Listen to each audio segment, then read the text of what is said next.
Hello friends and welcome to the channel of Vedant classes. मैं खरान शुकारिया और आप सभी को मेरी तरफ से जय श्री कृष्ण।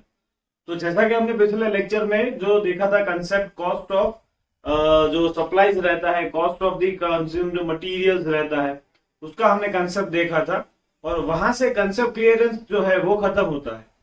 ठीक है, हमने सारे ही कंसेप्ट देख लिए हैं कि जो छोटे छोटे कंसेप्ट मिलके एक बड़ा सम जो है वो बनता है जिससे, राइट। तो आज हम वो बड़े सम्स जो रहते हैं 6 नंबर्स में जो पूछे जाते हैं बोर्ड्स के अंदर, राइट, उसको हम सॉल्व करने के लिए आगे जाने वाले हैं, जिससे आपको वो सम्स की भी प्रैक्टिस हो सके, राइट। तो अभी पूरा क्वेश्चन जो है आपकी स्क्रीन पे आपको डिस्प्ले होने वाला है, तो आप वो क्वेश्चन को वीडियो पॉज करके नोट डाउन कर लीजिए या फिर स्क्रीनशॉट लेके दूसरे मोबाइल में ट्रांसफर कर लीजिए।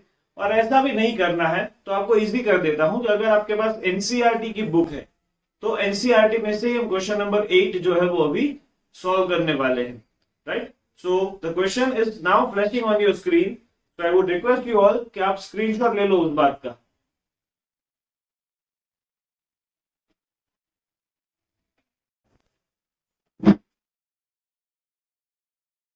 तो सम स्टार्ट करने से पहले मैं आपको 3 चीजें बताना चाहता हूं।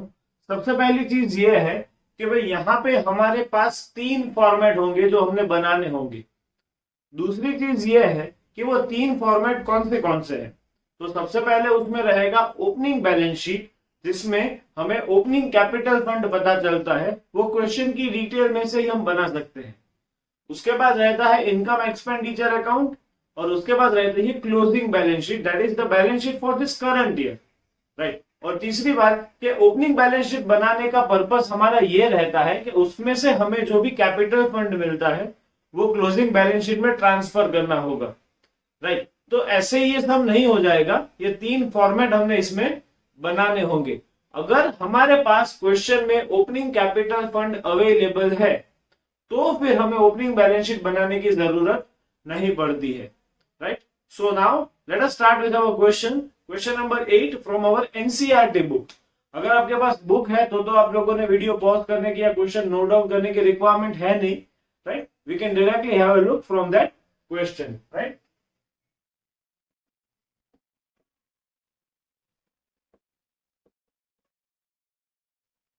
ठीक है, तो यहाँ पे मेरे पास क्वेश्चन मैंने एक डिजिटल फॉर्म में रखा है, डिजिटल इंडिया, राइट। तो देखो वहां पे सबसे पहले हमें दिया है balance brought down 7890। Balance brought down क्या रहता है? That is the opening cash balance, right. जो पिछले साल क्लोजिंग कैश था वो। सब्सक्रिप्शन हमारे पास है life membership fee, entrance fee, tournament fund, locker rent, sale of sports equipment costing 2200। देखो जो स्पोर्ट्स इक्विपमेंट हमने बेचा वो कितने में सेल हुआ? सेल हुआ है 2500 में, लेकिन उसकी कॉस्ट कितनी है? 2200 rupees. Then there is sale of old newspaper, then there is legacy. Payments में salary, electricity charge, billiard table, office expense, printing and stationery, tournament expense, repair of ground, furniture purchase and sports equipment, and closing cash, bank and fixed deposits. इतना हमारे पास receipt payment account में available है। Other information, subscription outstanding on 31st December 2016 1200 rupees and 3200 on 31st December 2017। तो 2 outstanding, एक है current year का, एक है प्रीवियस ईयर का। तो वो इफेक्ट तो हमने पहले ही पढ़ लिए कि प्रीवियस ईयर होगा तो क्या करना है, करंट ईयर होगा तो क्या करना है। सोचा करंट ईयर में हमने क्या करना है, ऐड, एंड प्रीवियस ईयर में subtract. Locker rent outstanding on 31st December 2017 is 250, तो लॉकर रेंट की एडजस्टमेंट हो गई है। Salary outstanding on 31st December 2017 is 1000, तो सैलरी की एडजस्टमेंट हो जाती है। On 1st January 2017, that means at the beginning of the year, तो ये जो डेट होती है ना, जो बिगिनिंग ऑफ द ईयर हमें दिखाती है, वो ओपनिंग बैलेंस शीट के लिए हमें बहुत यूजफुल होती है। On 1st January 2017, the club has building rupees 36,000, furniture 12,000, sports equipment 17,500. Depreciation charged on these items at the 10%, including purchase, right? सो यहाँ पे सबसे पहले हम तीन फॉर्मेट बना लेते हैं, ओपनिंग बैलेंस शीट, फिर income expenditure account and closing balance sheet, right. तो ये है हमारी बैलेंस शीट 31 दिसंबर 2016 के मुताबिक।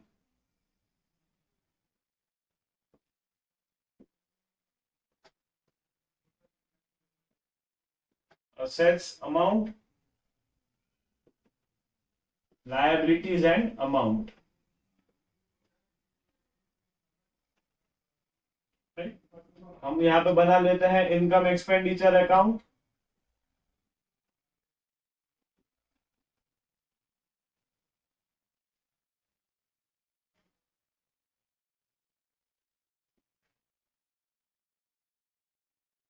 यहाँ पे सारे एक्सपेंस लिखे जाएंगे।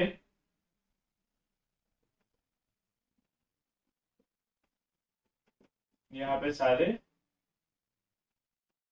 इनकम लिखे जाएंगे।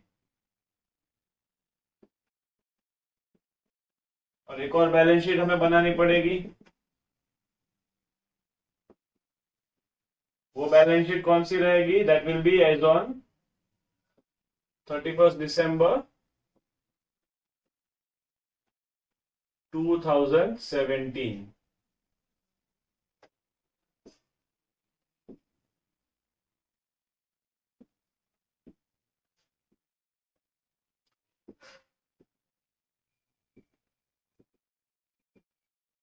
liabilities, amount, assets and amount. So here we are, right? तो सम स्टार्ट करते हैं हम, राइट। सबसे पहले हम ओपनिंग बैलेंस शीट देख लेते हैं उसमें क्या आता है क्या नहीं।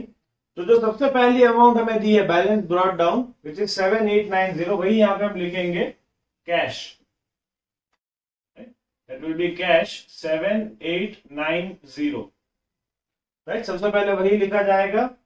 उसके बाद है हमारे पास सब्सक्रिप्शन। तो सब्सक्रिप्शन हम यहाँ पे लिखेंगे, ये लाइन थोड़ी मैं अच्छे से कर लेता हूँ, ड्राइंग इतना अच्छा है नहीं इसीलिए अकाउंट्स पढ़ा रहा हूँ, वरना ड्राइंग का वीडियो बनाता। तो सब्सक्रिप्शन हमारे पास यहाँ पे अवेलेबल है 52,000, ठीक है। 52,000 में एडजस्टमेंट हमें ऐसी दी है कि subscription outstanding on 31 December is 1,200। तो वो हम यहाँ पे माइनस करते हैं, minus because it is of previous year 1,200, ये हो गया 50,800 प्लस आउटस्टैंडिंग जो है करंट ईयर का 3,200, तो ये हो जाएगा 54,000, ठीक है।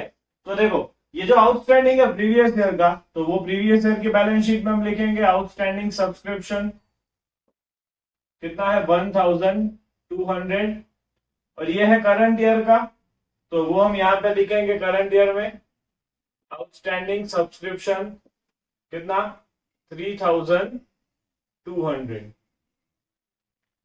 समझ में आया? बहुत सिंपल था, अब तक तो कुछ ऐसा ट्विस्टेड है नहीं। Moving forward, life membership fee. Life membership फी जो है वो कैपिटल नेचर है, तो उसको हम यहां पे लिखेंगे लाइबिलिटीज में life membership fee which is 2,200, okay. उसके बाद एंट्रेंस फी, तो एंट्रेंस फी हमारी इनकम है, तो वो यहां पे लिखी जाएगी which is 3,200। Is that much clear? बहुत सिंपल चीजें आ रही हैं अभी तक। Then there is tournament fund 26,000, तो tournament fund again it is capital nature, तो वो जाएगा लायबिलिटीज में।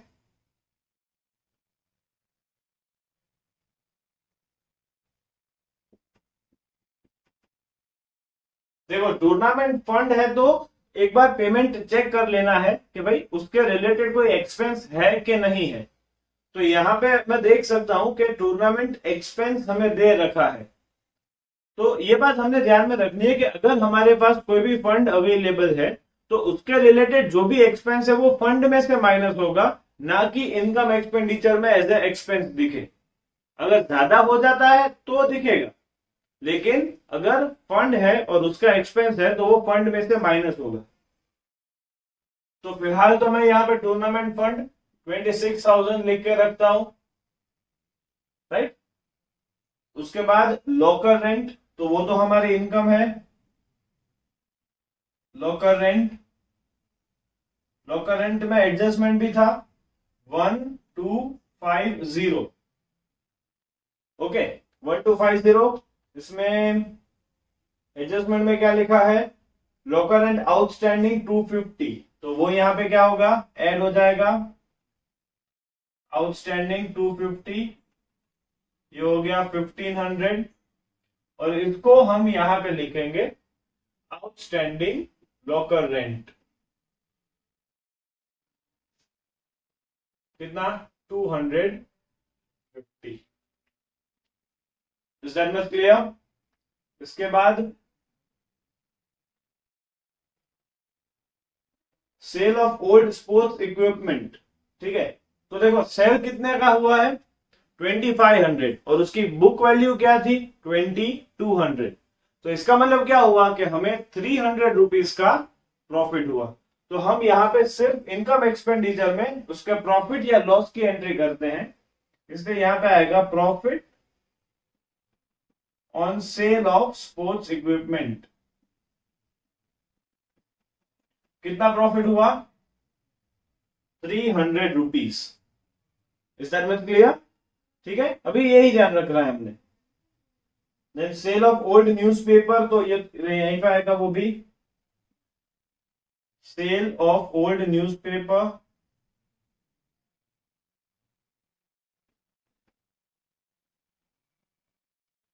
That is 750। और लीगसी, लास्ट वन लीगसी, वो यहां पे लिखता हूं, यहां पे मैंने जगह रखी है, लीगसी 37,500। इसके साथ अभी हम देखते हैं पेमेंट साइड। ये हमने एक साइड क्लियर कर ली, रिसीट साइड, ठीक है, जिससे हमें पता चलेगा भाई इतनी हमारी इनकम है, या इतने ऐसे सोर्सेज हैं जो हमने इनकम में दिखाने होते हैं। अगर वो इनकम नहीं है, कैपिटल नेचर है, तो हमने उसको लायबिलिटी में लिख दिया है। Let us go for the payments. तो सबसे पहले उसमें अवेलेबल है सैलरी, तो उसको हम एक्सपेंडिचर में दिखाते हैं, ठीक है। तो वो मैं यहाँ पे लिख देता हूँ, यहाँ पे बाय मैंने लिखा नहीं है, सैलरी इट इज 11,000। इसमें मैं प्लस कर देता हूं आउटस्टैंडिंग, कितनी है आउटस्टैंडिंग सैलरी, 1,000। तो ये हो गया 12,000। इसकी सेकेंड इफेक्ट एडजस्टमेंट है, एडजस्टमेंट की हमेशा दो इफेक्ट रहती है, तो वो आउटस्टैंडिंग सैलरी यहां पे दिखेगा 1,000, ठीक है। उसके बाद हमारे पास अवेलेबल है इलेक्ट्रिक चार्ज, उसमें तो कोई एडजस्टमेंट है नहीं, तो वो हम डायरेक्टली यहां पे लिखेंगे इलेक्ट्रिक चार्ज।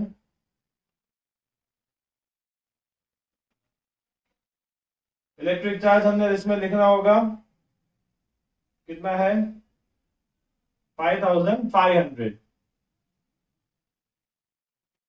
उसके बाद बिलियर्ड टेबल, तो देखो billiard table is a capital payment, क्योंकि बिलियर्ड टेबल एक बार हमने ले लिया तो फिर तो वो क्लब बार बार यूज करेगा, या राइट, ज्यादा टाइम तक, एक साल के लिए तो होगा नहीं वो, तो वो आएगा असेट्स में।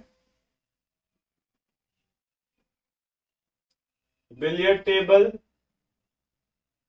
राइट, बिलियर्ड टेबल कितना है, 17,500।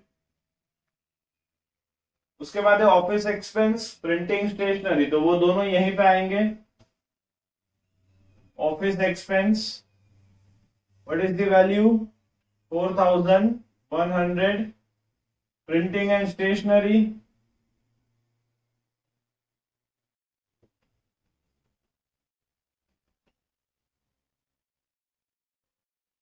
2,300। उसके बाद टूर्नामेंट एक्सपेंस, तो वो देखो ये टूर्नामेंट फंड हमने जो इनर कॉलम में लिख के रखा है उसमें से माइनस होगा, तो minus tournament expense which is 18,500, तो ये हो जाएगा 7,500, राइट। ठीक है, तो ये हो गया 7,500। उसके बाद है रिपेयर ऑफ ग्राउंड, तो वो तो एक्सपेंस है। Repair of ground, repair of ground कितना है 2,000, राइट। उसके बाद फर्नीचर परचेज्ड, तो देखो फर्नीचर हमारे पास पहले भी था 12,000, तो जो पहले था वो हम यहां पे लिख देते हैं, कितना 12,000, और यहां पे फर्नीचर 12,000, उसमें हमने परचेज किया, नया ऐड करेंगे, कितना है 7,700, ये हो गया 19,700। ओके, अभी यहां पे एडजस्टमेंट थी, depreciation on these items eight 10%, including purchase, मतलब वहां पे 7,700 पे भी डेप्रिसिएशन तो लगाना ही है। सो हम डायरेक्टली इसमें से माइनस करते हैं, माइनस डेप्रिसिएशन 1970, तो अभी इसको अगर हम माइनस करें तो 17,730, राइट, ये अमाउंट आएगी। और उसकी second effect depreciation, depreciation on furniture कितना 1970, इज दैट मच क्लियर। इसके बाद स्पोर्ट्स इक्विपमेंट, स्पोर्ट्स इक्विपमेंट भी हमने लिया है, कितना 12,000, तो वो भी हमारे पास पहले था, कितना था 17,500, तो जो पहले था वो हम यहां पे लिखेंगे, स्पोर्ट्स इक्विपमेंट 17,500, फिर यहां पे जितना भी है स्पोर्ट्स इक्विपमेंट 17,500 माइनस, देखो हमारे पास रिसिप्ट में दिया था sale of old sports equipment, तो जो सेल हुआ है ना वो माइनस करना होगा, इसलिए यहां से सेल करके मैं माइनस कर देता हूं 2,200, माइनस क्या होगा, बुक वैल्यू माइनस होगी, ना कि सेल्स प्राइस। ठीक है, तो ये बात को आप ध्यान में रखना। तो इसको को अगर मैं माइनस करूं, ये हो जाएगा 15,300, और प्लस कितने का हुआ है इसमें 12,000, प्लस परचेज 12,000, तो ये हो गया 27,300। अभी भी मैंने इनर कॉलम में रखा है, बहुत सिंपल है, उसमें डेप्रिसिएशन लगाना है 10%, तो वो मैं यहां से माइनस कर देता हूं, माइनस डेप्रिसिएशन 10%, 2730। ठीक है, बहुत सिंपल था ये, लेकिन माइनस करना थोड़ा टफ हो जाएगा, तो 27,000 में से पहले मैं 2,000 हटाता हूं, तो मेरे पास रह गया 25,300, फिर मैं इसमें से 300 हटाता हूं, तो अभी रह गया 25,000, फिर मैं 30 हटाता हूं, तो रह गया 24,970, अब मैं बाकी के 400 हटाता हूं, तो 25,570 मिल गया मुझे ये आंसर। ठीक है, इसकी सेकेंड इफेक्ट हम यहां पे दे देते हैं, डेप्रिसिएशन ऑन स्पोर्ट्स इक्विपमेंट कितना है 2730।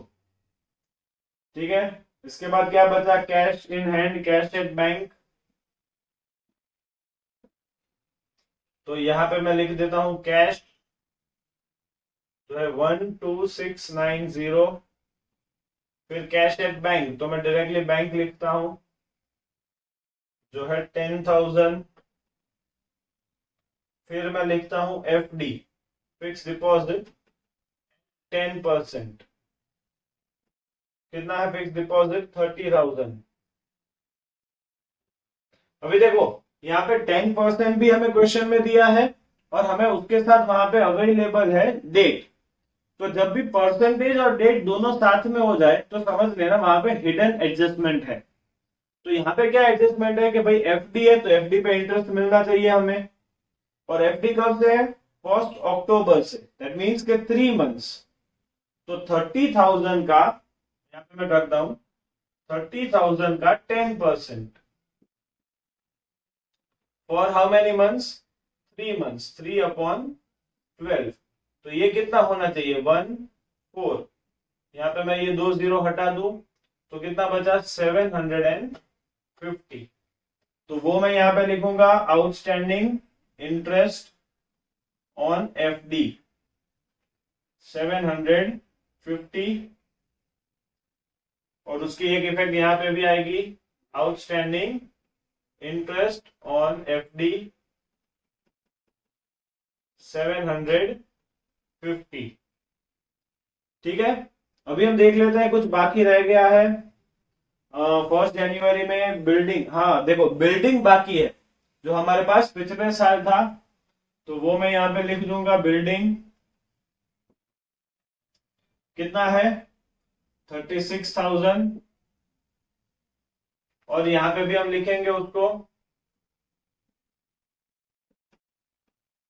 कितना 36,000, और डेप्रिसिएशन माइनस कर देंगे 10%, दैट इज 3,600। तो ये हो गया 32,400, राइट। उसकी सेकंड इफेक्ट यहाँ पे डेप्रिसिएशन ऑन बिल्डिंग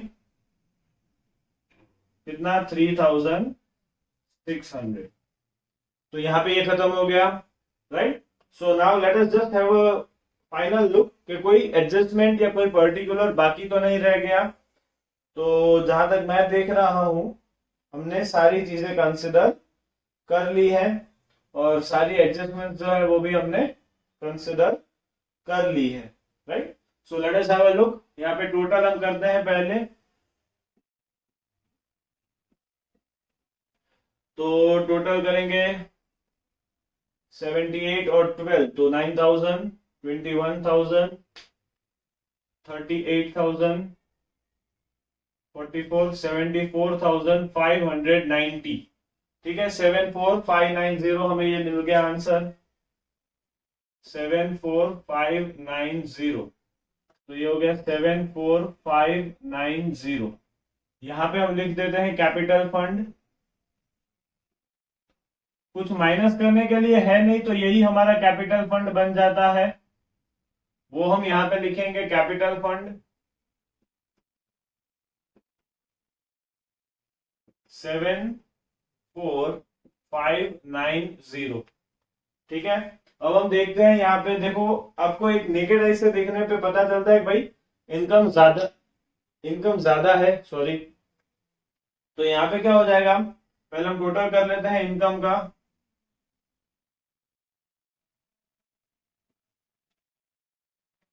तो 54,000, 57,000, 58,700, 58,700 और 300, 58,700 और 59,000 और 15। तो ये हो गया 60,500। तो बड़ा है, दोनों साइड वही आएगा। ठीक है, देखो आप लोग ध्यान में रखना कि टोटल के नीचे ये 2 लाइन जरूरी है, और दोनों साइड टोटल भी सेम लाइन में जरूरी है। ठीक है, ध्यान में रखना ये बात। यहाँ पे मैं करता हूं टोटल 12,000, 17,000, 21,600, 21,900, 23,900, 25,900, ये 30 इसमें डाल दे, 25,900 और 2 27,900, 28,600, 30,600, 31,200 और 34,200 टोटल हमें मिलता है यहाँ पे। ठीक है, तो 31,200 है और 60,000, सॉरी 34,200 और 60,500। तो डिफरेंस अगर हम देखें तो हमें सरप्लस कितना मिल रहा है यहाँ पे, सरप्लस 34 मतलब 626 और 26,300। ठीक है, ये हमें सरप्लस मिल गया, इसको हम यहाँ पे ऐड करते हैं, प्लस सरप्लस 26,300। तो ये कितना हो जाएगा ये हो गया 890,0,110, अच्छे से लिख देता हूं 100,890। तो ये हो गया हमारा टोटल। अब देख लेते हैं कि दोनों साइड सेम आ रहा है कि नहीं। Again 2 lines and both on the same line. तो 100,890 सभी को प्लस करते हैं। 97, 10,200, 47,200, 48,200, 48,200, तो 49,090 और 1,49,090, राइट। 149090। सामने की साइड भी हम टोटल कर लेते हैं। तो 3200, 250, 3450, चलो उसको मैं बाद में करता हूं, पहले 3000, 20,000, 37,000, 42, 62, 74, 84, 9404, 1,14,000, 1,16,000, 1,46,000, 1,47,150, 1,47,750, 1,47,840, 1,48,340, 1,48,340 है ना, 1,48,410, 1,48,440, 1,49,170, 170, फिर 17,500, तो हो गया पूरा मिला के 149,90।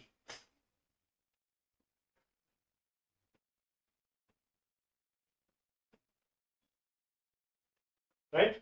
सो अब चेक कर लेना सही है दोनों साइड टोटल हमारा, और इस तरह से ये सम जो है पूरा सॉल्व किया जाता है। ठीक है, तो अभी आप इसको पॉज करके स्क्रीनशॉट ले लो, नोट डाउन कर लो।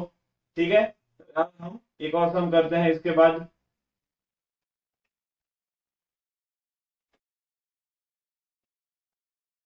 तो अब हम स्टार्ट करते हैं क्वेश्चन नंबर 9। हम लोगों ने ऑलरेडी क्वेश्चन नंबर 8 किया, आप लोग चेक कर लेना। उसमें कोई भी क्वेरीज है तो you can always ask in the comment section and then I will always respond to you. ठीक है, तो अब हम स्टार्ट करते हैं क्वेश्चन नंबर 9 जो मेरे सामने है, अवेलेबल है यहाँ पे, आपके पास भी आपको स्क्रीन पे डिस्प्ले हो रहा होगा अभी। From the following receipts and payment account of Jan Kalyan Club, prepare income and expenditure account and the balance sheet for the year ending on 31st March 2017। Formats मैंने ऑलरेडी ड्रॉ करके रखे हैं। ठीक है, तो हमारे पास रिसीप्ट अवेलेबल है, payments available है और एडिशनल इंफॉर्मेशन अवेलेबल है। ठीक है, तो यहाँ पे एडिशनल इंफॉर्मेशन अवेलेबल है, टेबल दिया है अच्छे से, तो थोड़ा ध्यान रखना है कि उसको हम कैसे यूज करते हैं ओपनिंग बैलेंस शीट के लिए, क्लोजिंग बैलेंस शीट के लिए। राइट, सो मैं एडिशनल इंफॉर्मेशन जो है वो एक बार रीड कर लेता हूं। Subscription received in advance 1,000 and 3,200, outstanding subscription 2,000 and 3,700, stock of stationery 1,200 and 800, books 13,500, 16,500 जो है असेट, स्टॉक भी वैसा ही है। फिर furniture 16,000, 8,000 and outstanding rent 1,000 and 2,000। Right, so let us start with our sum. ठीक है, कुछ इतना डिफिकल्ट है नहीं इसमें, पिछले सम के जैसा ही सिमिलर है बहुत सारी चीजें। तो सबसे पहले हमें दिया है कैश इन हैंड ऑन 1 अप्रैल 2016, तो वो हम यहाँ पे लिखेंगे हमारे बैलेंस शीट एज एट 31 मार्च 2016 में। कैश कितना है 6,800, तो वो यहाँ पे लिखा जाएगा। देन सब्सक्रिप्शन, तो सब्सक्रिप्शन को मैं यहां पे लिखता हूं,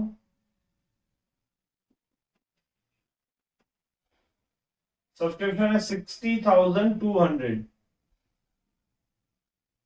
ठीक है, इसमें हम देख लेते हैं कि कौन सा प्लस होगा कौन सा माइनस। तो देखो ये बात कैसी थी, ये हमने छोटे सम्स में देखा था, लेकिन अभी यहाँ पे वही हमारे पास एज ए एडजस्टमेंट अवेलेबल है।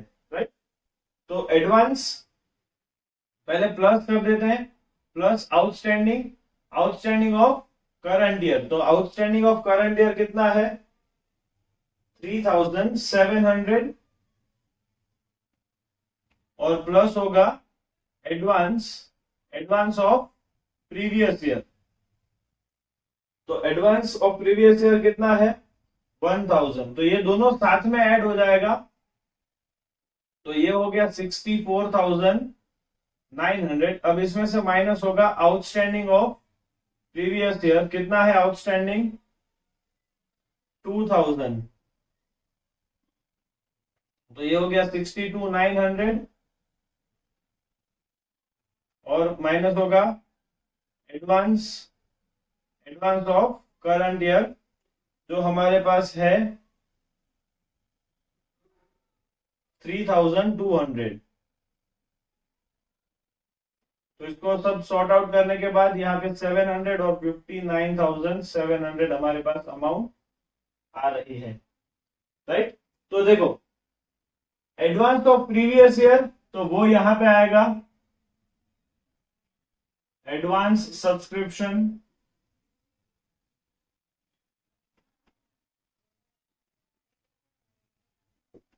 कितना था 1,000, and outstanding of previous year वो यहां पे आएगा आउटस्टैंडिंग सब्सक्रिप्शन, कितना 2,000। करंट ईयर का आउटस्टैंडिंग वो यहां पे आएगा असेट्स में आउटस्टैंडिंग सब्सक्रिप्शन, कितना है 3,700 और इस साल का एडवांस 3,200 वो यहां पे आएगा एडवांस सब्सक्रिप्शन 3,200, ठीक है। फिर वहां पे दिया है डोनेशन, तो सिर्फ डोनेशन लिखा है तो हम उसको इनकम ट्रीट करेंगे, तो यहां पे लिखा जाएगा डोनेशन 3,000। उसके बाद है सेल ऑफ फर्नीचर, तो देखो कितने में सेल हुआ, पिछले समय भी ऐसा था जहां पे हमने स्पोर्ट्स इक्विपमेंट बेचे थे 2,500 में और उसकी बुक वैल्यू हमारे पास अवेलेबल थी 2,200, तो हमने 300 का प्रॉफिट लिखा था। यहाँ पे क्या है सेल ऑफ फर्नीचर 4,000, वो 4,000 सेलिंग प्राइस है और बुक वैल्यू हमें दी है 6,000, दैट मीन्स कि हमें लॉस हुआ 2,000 का, तो लॉस हम यहाँ पे एक्सपेंडिचर में लिखेंगे लॉस ऑन सेल ऑफ क्या है फर्नीचर, राइट। तो ये हो गया 2,000। उसके बाद एंट्रेंस फी, तो वो तो इनकम है हमारी एंट्रेंस फी,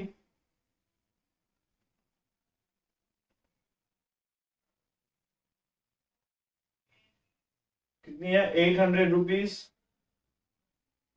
फिर है लाइफ मेंबरशिप फी, यहाँ पे आएगा कैपिटल नेचर है लाइफ मेंबरशिप फी,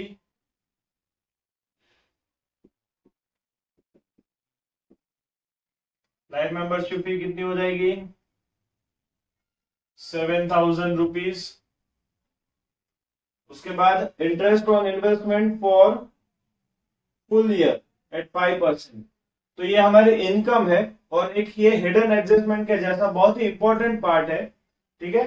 देखो इंटरेस्ट को हम यहाँ पे लिखते हैं इंटरेस्ट ऑन इन्वेस्टमेंट कितना 5,000, राइट 5,000 है ना, ओके। नाउ सी आपको 5,000 रुपीज इंटरेस्ट कब मिला, जब आपने इन्वेस्ट करके रखा होगा और उसमें लिखा है फुल ईयर, राइट। तो ये क्या हो गया हमारी एसेट हो जाती है जो हम यहाँ पे लिखेंगे इन्वेस्टमेंट, राइट। अभी यहाँ पे इन्वेस्टमेंट की अमाउंट आपको फाइंड करनी होगी कि अगर 5% है तो कितना है 5,000, तो फुल वैल्यू 100% हुई, तो वो कितना होगा राइट। तो वो हम फाइंड करते हैं 5,000 into 1,000 sorry into 100 divided by 5, that will B 1 lakh rupees. तो वो हम इन्वेस्टमेंट यहां पे लिखते हैं 1 लाख। ठीक है, अभी यहाँ पे है तो यहाँ पे भी आएगा इन्वेस्टमेंट 1 लाख। ठीक है, इसके बाद खत्म, रिसिप्ट साइड तो खत्म हो गई भाई। पेमेंट्स में देखते हैं, सबसे पहले दिया है सैलरी 24,000 और सैलरी की एडजस्टमेंट नहीं दी है, तो यहाँ पे हम लिखते हैं सैलरी 24,000। इसके बाद हमारे पास है ट्रैवलिंग एक्सपेंस जिसमें एडजस्टमेंट नहीं है, तो वो यहाँ पे ट्रैवलिंग एक्सपेंस 6,000। उसके बाद है स्टेशनरी, स्टेशनरी में नीचे एडजस्टमेंट अवेलेबल है। ठीक है, तो देखो जो फॉर्मूलाज मैंने लिखी थी, जो सबसे पहली फॉर्मूला थी वो हम यहाँ पे यूज करेंगे, जो लास्ट लेक्चर में हमने करी थी। अगर आपने नहीं देखा है तो आप लोग प्लेलिस्ट में जाके वो वीडियो देख लेना, लेक्चर नंबर 6, जिसमें हमने ये फॉर्मूला डिस्कस करी है। तो let's have a look here. Stationery,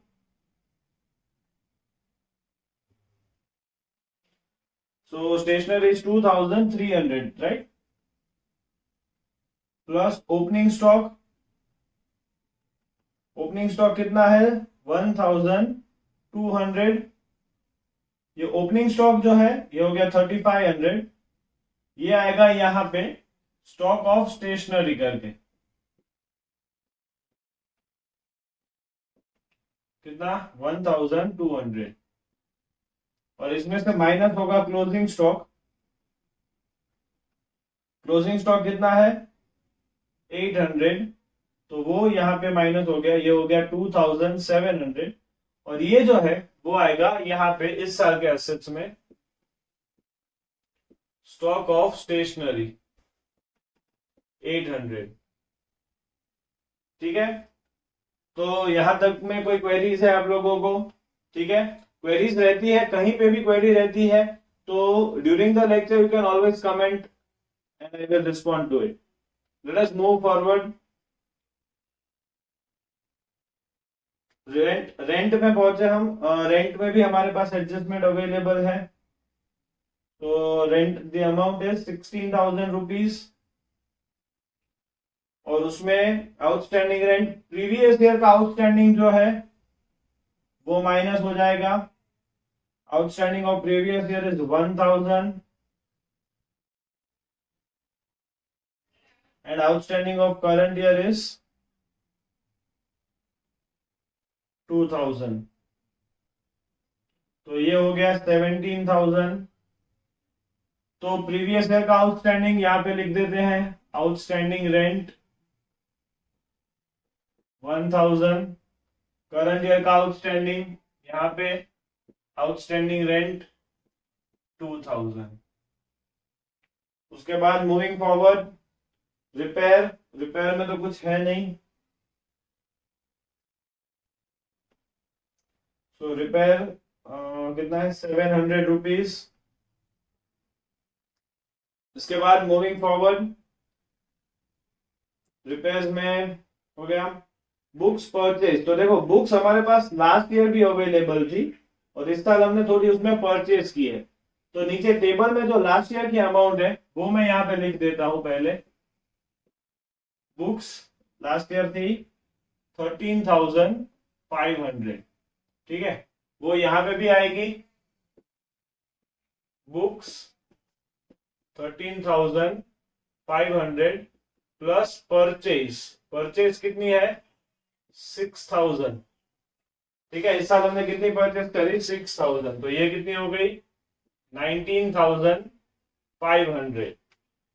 लेकिन हमें नीचे देखो वैल्यू क्या दी है एज ऑन 31/3/2017, हमें जो यहाँ पे अमाउंट दी है दैट इज 16,500। तो इसका मतलब क्या हो गया कि ये जो 3,000 रिड्यूस हुआ है दैट इज डेप्रिसिएशन। ठीक है, दैट इज 3,000 इज डेप्रिसिएशन, जो आप लोगों ने ध्यान में रखना है कि ओपनिंग क्लोजिंग दोनों ही हमारे पास अवेलेबल होती है, तो इस तरह से हमें डेप्रिसिएशन की अमाउंट मिलने के चांसेस रहते हैं। तो वो डेप्रिसिएशन की सेकंड इफेक्ट हम यहाँ पे दे देते हैं। डेप्रिसिएशन ऑन बुक्स जो है 3000, राइट। उसके बाद बिल्डिंग परचेज, तो बिल्डिंग भी हमारे पास, बिल्डिंग तो लास्ट ईयर नहीं था भाई, तो भाई डायरेक्टली यहां पे लिख देता है 30,000 building, 30,000। Is that much clear? Last year नहीं था तो यहाँ पे नहीं आएगा, डायरेक्टली वहीं पे लिखना होगा। And cash in hand on 31/3/2017 1,800, तो कैश हो गया 1,800। Is that much clear? अभी हम देख लेते हैं टेबल में कुछ बाकी रह गया है। देखो बुक्स का हो गया, फर्नीचर बाकी है वहां पे, तो फर्नीचर लास्ट ईयर कितना था 16,000, तो जो लास्ट ईयर है वो लास्ट ईयर की बैलेंस शीट में लिखा जाएगा, उसमें कोई क्वेरी नहीं होनी चाहिए, राइट। फर्नीचर लास्ट ईयर था 16,000, और इस साल हमने थोड़ा सेल भी किया है ना, राइट। तो 16,000 माइनस सेल, सेल कितना हुआ है उसकी बुक वैल्यू जो है वो हम माइनस करते हैं, ना कि सेल्स प्राइस, तो ये हो गया 10,000। लेकिन देखो टेबल में हमें कितना दिया है, टेबल में हमारे पास अवेलेबल है 8,000, तो हम माइनस करते हैं जो क्या कहलाएगा डेप्रिसिएशन, तो ये हो गया 8,000। Is that much clear? और उसकी सेकंड इफेक्ट हम यहां पे दे देते हैं डेप्रिसिएशन ऑन फर्नीचर 2,000, ठीक है। तो ये हो गया खत्म। अभी हम देख लेते हैं कि सारी एडजस्टमेंट्स हमने कंसिडर कर ली, सब्सक्रिप्शन की चारों अमाउंट हमने लिख ली है, स्टॉक ऑफ स्टेशनरी भी हमने कंसिडर कर लिया, बुक्स का भी कंसिडर हो गया, फर्नीचर का भी जस्ट कंप्लीट किया, और रेंट का भी जस्ट कंप्लीट किया, और इन्वेस्टमेंट्स जो है जो हिडन एडजस्टमेंट के जैसा था, राइट। ओके, सो नाउ लेट अस टैली। तो यहाँ पे देखें पहले हम टोटल, तो 6,000 और 2 8,000, 8,800, 1,08,800, 1,09,000, 1,10,000, 1,39,500, और माइनस 2,000 हम करेंगे 1,39,500 माइनस 2, तो ये हमें मिल गया कैपिटल फंड 1,37,500, जो हम यहाँ पे लिख देते हैं इनर कॉलम में, क्योंकि इसमें अभी सरप्लस ऐड करना बाकी है, राइट। ओके, अभी हम आगे देखते हैं इसके अंदर। तो यहाँ पे ही ज्यादा होगा टोटल, क्योंकि इतनी बड़ी बड़ी अमाउंट यहाँ पे है नहीं, तो 59,000 प्लस 3,000 62,000, 63,500, 68,500 टोटल हो रहा है यहाँ पे।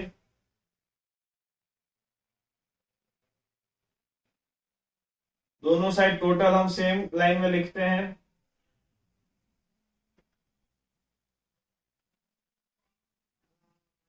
ये सारा माइनस करना होगा, पहले टोटल करते हैं कितना हो रहा है, तो 32,000, 34,700, 51,700, 52,400, 57,400, तो हो गया 11,100 हमारा सरप्लस, तो उसको हम यहाँ पे लिख देते हैं सरप्लस 11,100। ये सरप्लस जाएगा यहाँ पे, इसको हम यहाँ पे ऐड कर देते हैं 11,100, तो ये हो गया 148,600, और अब दोनों साइड टोटल के नीचे दो line, you can see everywhere I have made even in the previous question. यहाँ पे टोटल देख लेते हैं 3, ये जाने दो, 3,000, 10,000, 12,000, 1,60,800 टोटल हमें मिल गया। यहाँ पे भी वही टोटल आना चाहिए, 1,03,000, 1,04,500, 1,05,000, 1,21,000, 1,51,000, 1,60,800। तो दोनों साइड वही टोटल हो गया हमारा। और इस तरह से हमारा ये क्वेश्चन भी सॉल्व हो गया, राइट। इसमें बहुत सारे क्वेश्चन है इसके बाद वाले जो इसके जैसे हैं, जिसको आप ट्राई करना, अटेम्प्ट करने की कोशिश करना। गलती होगी तो सीखोगे, ऐसे ही नहीं कि अभी अब मैंने कराया, आपने देखा, राइट, आपने नोट डाउन किया, आपको ऐसा लगेगा कि चलो ये आ गया। Try it on your own और नए क्वेश्चंस ट्राई करो, जिससे आपको पता चले कि सही मायने में आपको कितना पता चला है। प्रैक्टिस सबसे इंपॉर्टेंट चीज हो जाएगी बड़े क्वेश्चंस के अंदर। छोटे क्वेश्चंस के अंदर भी वही इंपॉर्टेंट हो जाता है, बिकॉज अदरवाइज आपको पता नहीं चलेगा कि आपको सही मायने में आया है कि नहीं। फिर एग्जाम में ऐसा होगा कि भाई ऐसा तो कराया नहीं था, या पहले तो आ रहा था अभी क्यों नहीं आ रहा, या आपको ऐसा अंदर से फीलिंग आएगा कि भाई देखो मुझे एग्जाम फोबिया है, एग्जाम में ही भूल जाता हूं। वो सारे एक्सक्यूज है, राइट। एक ही रीजन होता है कि प्रैक्टिस नहीं करी होती है, ठीक है। तो ये सब को भी नोट डाउन कर लेना और इसके बाद वाले जो क्वेश्चन है उसको आप ट्राई करना, ठीक है।